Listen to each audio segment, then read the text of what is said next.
I did not plan to become a myth. I was a survey captain with a tired ship and a quiet crew. We mapped dead systems. We logged dust and ice. We drank bad coffee and told old jokes. The work was honest. The work was small. That was enough for me. The signal arrived during a long drift. It was old. It was weak. It carried a royal cipher that no living court still used. The crew stared at the screen. The cipher belonged to the Aurelian Concord. The Concord had fallen 3 centuries ago. Their queen vanished during the collapse. Her child vanished with her. The archives called them lost. The songs called them dead. The signal said nothing else. No words. No plea. Just a location and a name that history had buried. I set course. The system was dark. One red star. A ring of debris. A moon with a scar across its face. We found a station folded into the shadow of that moon. It was built to hide. It had done its job too well. The station was cold. Power flickered like a dying fire. The doors opened when I spoke my name. That was the first strange thing. The second was the air. It smelled of gardens and metal and old rain. I went alone. The corridor led to a chamber with a clear dome. Beyond it hung the red star. In the center stood a woman in a simple robe. Her hair was silver. Her posture was straight. Her eyes were calm. Beside her stood a girl. The child held a book and a small metal bird. The woman bowed her head. Not to me, to the name I carried. I am Queen Lysa Aurelian, she said. You are late. I had no answer. The girl looked at me with careful hope. She did not smile. She did not cry. She studied my face as if it mattered. The queen touched the child's shoulder. Do not be afraid, she said. Your father has come. I laughed once. It came out wrong. I said no. I said that was not possible. I said I was nobody. The queen met my eyes. You are human, she said. That is possible. She told me the truth in a voice that did not need drama. During the collapse, the Concord was dying. Their fleets burned. Their allies fled. The queen made a choice. She hid. She carried with her the last seed of the Concord. The child, the future. She also carried a secret. The Concord had learned a hard lesson. Their kind could not survive alone. They needed resilience. They needed a bridge. They needed humans. The queen had loved a man from Earth, a pilot, a problem solver, a stubborn optimist. He saved a city once. He died saving a convoy. Before that, he gave her a child. The child was hers. The child was also his. The Concord blood and human blood together. The station was built to wait for me. Not for my face, for my kind. For a human who could pass the locks and wake the systems. For a human who could hear the signal. I asked, why me? The queen said fate is a story we tell after the fact. She said I answered the call. That was enough. The girl stepped closer. She offered me the metal bird. It chirped when it touched my palm. My name is Aria, she said. I knelt. I did not know what else to do. I told her my name. I told her I flew ships. I told her I was scared.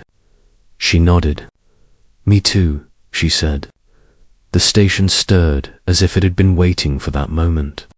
Lights warmed. Systems hummed. Gardens woke. Water flowed. The queen closed her eyes and breathed. "They are coming," she said. She meant the marauders. They had followed the old cipher. They wanted relics. They wanted power. They wanted the girl. I ran to my ship and called my crew. I told them to trust me. I told them we were not leaving. The marauders arrived with 3 cruisers and a cloud of drones. They hailed us with threats and laughter. They demanded the queen. They demanded the child. I answered with silence. We could not win a fair fight, so we did not fight fair. Human ships are not elegant. They are stubborn. They are built by people who expect things to break. We rewired. We overclocked. We lied to our own sensors. We vented heat into the shadow of the moon and vanished. The station helped. Old Concorde tech bent light and time in gentle ways. Human hands pushed it past gentle. When the marauders fired, we were somewhere else. When they scanned, we were nowhere. When they chased, we were behind them. We cut engines. We cut comms. We drifted close enough to taste their exhaust. Then we boarded. Humans board ships. The marauders were brave. They were also predictable. They guarded their bridges. They guarded their cores. They did not expect us to come through the walls. We took the first cruiser in 6 minutes. We vented the second in 8. The third tried to run. I chased it alone. I flew by feel. I flew by memory of old races in old skies. I flew by the thought of a girl with a metal bird. I clipped their drive. They spun. I docked hard. I walked through smoke. On the bridge there, Captain waited with a blade that hummed. He told me I could not protect a myth. I told him myths are made by people who refuse to stop. He fell. When it was done, the system was quiet again. The Queen thanked my crew. She named them protectors of the Concorde. They pretended not to care. They cared. Aria asked to see the stars. I took her to the dome. She pressed her hand to the glass. The red star painted her face. "Will you leave us again?" she asked. I said no. I did not know how. I said it anyway. The Queen spoke then. Her voice carried weight and relief. "The Concorde will return," she said. "Not as before. We will build with humans. We will trade. We will learn. My daughter will rule with 2 hearts. One that remembers, one that endures." She looked at me. "You will teach her the second." I stayed. We moved the station to a brighter orbit. We opened channels. We sent invitations instead of demands. Worlds answered, slowly, then faster. Aria learned quickly.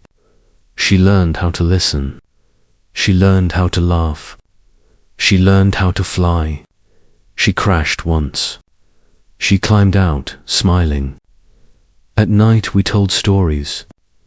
I told her about Earth, oceans and storms and food that burned the tongue. She told me about crystal cities and songs that could calm machines. One night she asked me about her father. I told her the truth. I told her he was brave. I told her he loved deeply. I told her he would be proud. She held the metal bird. "I think he sent you," she said. I smiled. I did not argue. Years passed. The Concorde banner flew again. It shared space with human marks. Fleets grew. Markets thrived. The marauders learned to stay away. On the day of her coronation, Aria stood tall. The crown was light. The room was full. The Queen washed with tears she did not hide. Arya looked to me before she spoke. I nodded. She raised her voice. It was clear. It was kind. We are not lost, she said. We were waiting, the crowd answered. I stood back and felt small and whole at the same time. I had come as a survey captain. I stayed as a father. History would write many versions of that day. Some would call it destiny. Some would call it chance. Some would call it a human trick. Let them, I know the truth. I found the lost queen and her daughter. The queen said, "Do not be afraid. Your father has come." And for once in a wide and dangerous galaxy, that was enough. Asterisk.